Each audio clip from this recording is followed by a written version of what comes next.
I'm Padgett with the LSU AgCenter. I'm a plant pathologist, do research and extension work. We're here at the Dean Lee Research Station. It's July 1st, so we're entering into a new month. And what I'd like to talk a little bit about today is I'll mention some of the research that we're doing very briefly, but what would you expect when you're walking into a cornfield, and how, as far as diseases are concerned, how would you go about scouting? And we're going to talk about a couple of different diseases, maybe a little bit more. But behind me is a test plot. Every year we test varieties for genetic resistance. We also test different fungicides for disease control. And all this information can be found in the OVT publications, as well as other literature that's produced by the LSU AgCenter. So as a scout, when you walk into a cornfield, what are you looking for? Early in the season, maybe in June or even in May, I would expect to see some common rust. Now there's two rusts that affect corn, common rust and southern rust. Common rust is a cool season rust, so I kind of use the C's. It's cinnamon, and it's going to be a cool season rust. That's going to be common rust. And it's also going to have pustules. These are the reproductive structures of the fungus on the upper and lower leaf surface. It is usually not a big issue. We really, quite frankly, have never sprayed for this, so it's not really much of a concern. What could be a concern is southern rust. Now this is a warm season, hot weather rust. It's a lighter color, kind of an orangish, not like the cinnamon brown that you find with the common rust. A couple of other diseases that I'd like to mention is northern corn leaf blight and Hocus leaf spot. We're seeing probably this year quite a bit of Hocus leaf spot. It looks identical to paraquat or gramoxone drift.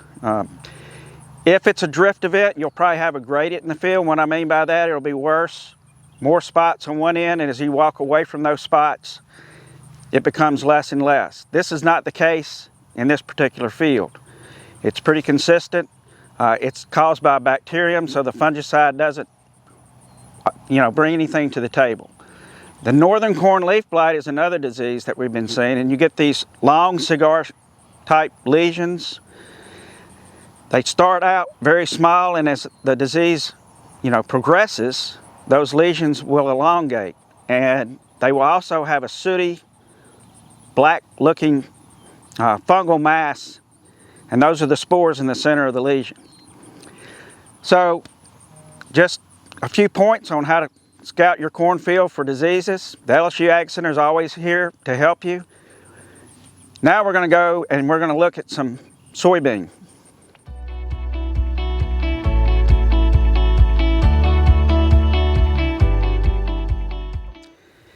Now we're standing in a bean field on the Dean Lee Research and Extension Center.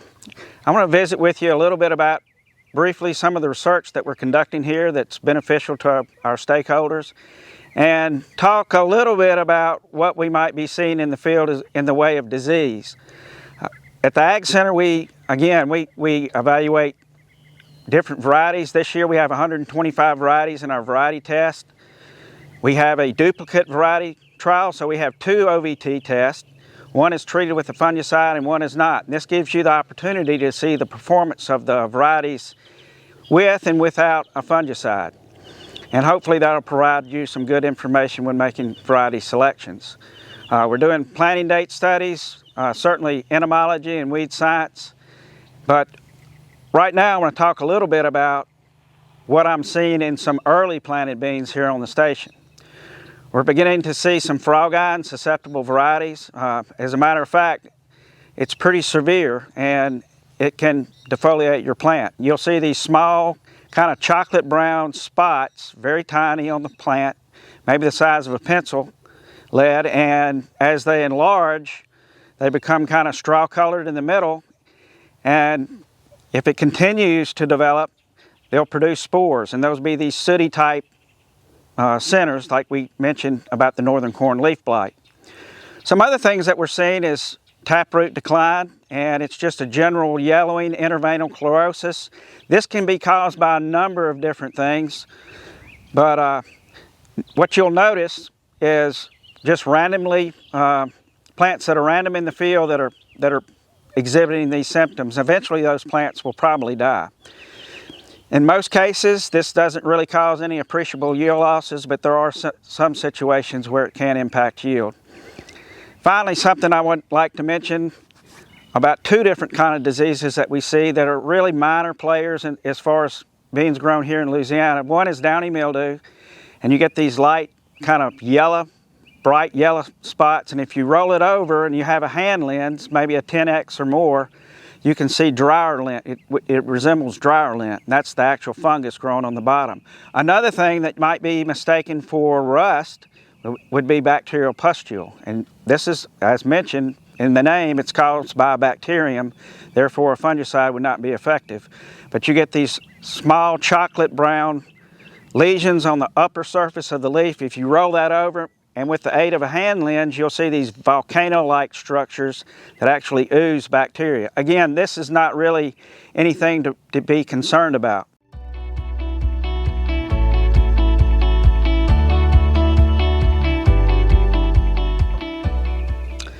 All the research that's done here at the Dean Lee Research Station, as well as other research stations located throughout the state, would not be possible would it not be for the support that we receive from the Louisiana Soybean and Grain Research and Promotion Board, and we're very grateful for that support.